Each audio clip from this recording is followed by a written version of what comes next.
So just got done listening to SWAC Media Days. A shout out to all the coaches who presented their schools well. One thing about the SWAC is not only the coaches, but the family-like atmosphere. There's not too much jealousy and ego. I'm sure some coaches may hate on another coach. That's human nature. There's always haters. But majority, you see camaraderie, you see togetherness, and that's what the image is supposed to be about, especially for HBCUs in general. But Coach Prime at SWAC Media Day was not sugarcoating a damn thing. He was keeping it all the way real, trill, and he let everyone know that Travis Hunter is going to be a problem in not only the SWAC, not only HBCUs in total, FCS, but in the nation. No matter if it's FBS, FCS, it doesn't matter. He's going to be that guy, and I chime in.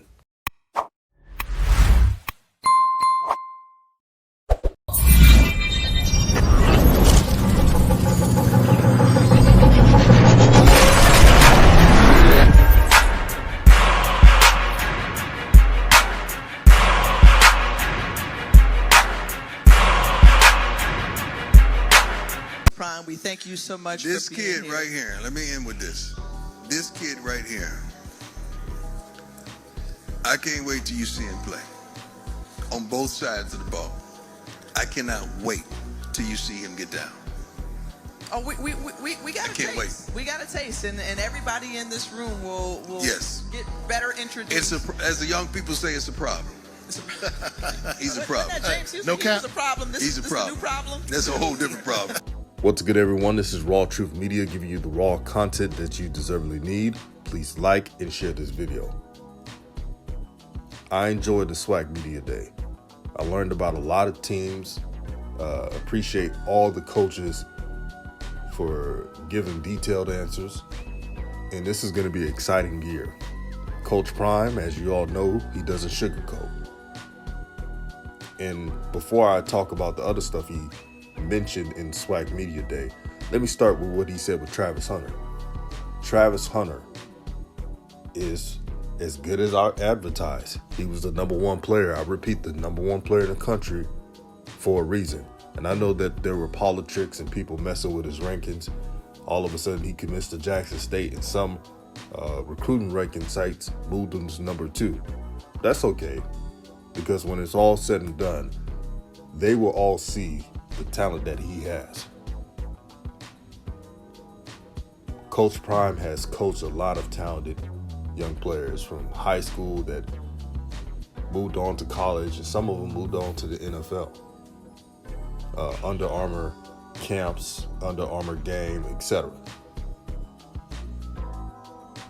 When he mentioned Travis Hunter, you could look in his eyes. His eyes just beamed of excitement. I keep telling people, this young man, he's at another level. The first 5-star to commit to an FCS school in the modern day recruiting rankings. This is uncharted territory. This has never been done before. By the way, for those who saw Travis Hunter in the walking boot, don't be alarmed. It's just one of those precautionary things. He'll be ready for training camp. Trust me. Because I know some people are like, oh, he's in the walking boot. No big deal. But Travis Hunter, he's going to be able to do it all. DB, wide receiver. And speaking of wide receiver, it's really a luxury situation because the wide receiver position is just loaded. You got Malachi Wyman. You got Shane Hooks, who I'm hearing has improved. He's become like another version of a Malachi Wyman. And a lot of veteran receivers. And a lot of transfer receivers who are doing their thing, that are showcasing their abilities. Kevin Coleman Jr., who was a high 4-star. And the reason why he wasn't a 5-star is because he was listed as what he is, a slot receiver.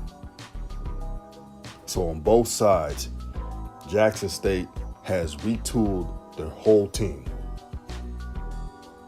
And they're going to be motivated. If you listen to the questions that they were asking Coach Prime, they kept bringing up the Celebration Bowl. And you can tell he's moved on from it. Because he knows, like I know, and everyone that's listening with common sense knows, Jackson State did not prepare for that game well. Let's call it what it is. They were having fun in Atlanta, being young. You know how it is. And enjoying themselves. Matter of fact, if they would have played that bad in the SWAC, they would have lost to Southern. And they would have lost probably to PV or definitely FAMU if they would have played as bad as they did in the Celebration Bowl. Because one thing is true, when Jackson State plays to their potential, they're a juggernaut. Another thing Coach Prime mentioned, he wants to see this team dominate. He kept saying dominate. He said it so much, if you look at the articles of how many times he said it, you need to highlight it. He mentioned, very honestly, that Jackson State didn't dominate enough. Jackson State, and I'm being real with y'all, family, there was one game where you saw the full potential of Jackson State, and they could have put more points. Was the Alabama A&M game, when they held a kill glass offense to 15 points, when they scored 61 points.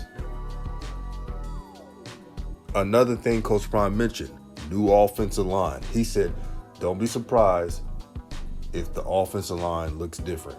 Total. The only one you'll probably see starting from last year's offensive line is Tony Gray. That's about it. But I'm expecting a full retool of the O-line unit. Another thing Coach Prime mentioned, and shout out to Football Scoop because they got the quote to this. Because I did listen to it on ESPN3. But here's what Coach Prime said, and this was on the Zoom portion of the SWAC Media Day.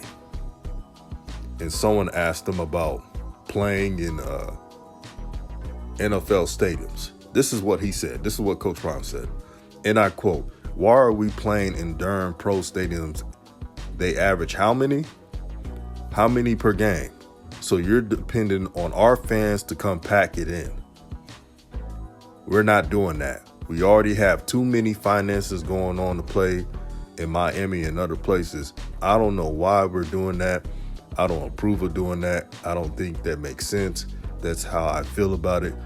And I would rather play them at their place or at our place in their own pockets." Now, here's what people are going to say. They're going to say, well, if you want to move up to the FBS, you got to do that. But not even that many FBS teams are playing neutral site games unless you're like, as much as Jackson State does. I mean, unless you're like one of those, like it's a showcase between Alabama and some team like that. You don't see a bunch of teams from Sunbelt doing it. You don't see it from the Conference USA unless you're really that team. One thing I'm noticing is, and let's keep it a buck, family, the reason why they're doing this with Jackson State, doing all these neutral site games, is because they see what they're doing in the home games, and they're saying, hey, maybe you can help out here and there, when everybody in the SWAC got to do their part. I think it's sad that Jackson State do not have enough true home games because they're playing neutral site games. I don't think it's fair to the fan base, and this is just my opinion. And I agree with Coach Prime. See, when you move up and when you have the resources gained, when you move up to a conference in the FBS or something like that, then you could do that. But as the FCS as it stands, that's not really fair to the fans. Correct me if I'm wrong, but Jackson State only has, I think, 4 true home games. Now, if I'm wrong, let me know. 4 to 6, around that number, which is not enough. That's because they're playing so many neutral site games. So kudos to Coach Prime for keeping it a buck, not sugarcoating a damn thing. Be you, brother. Be who you are. And I don't have to repeat it. Coach Prime is going to be himself. You're going to assure that. I'm telling y'all, man, y'all got to appreciate this, man. This type of things that's going on right now is not common. This is Raw Truth Media, and I'm out.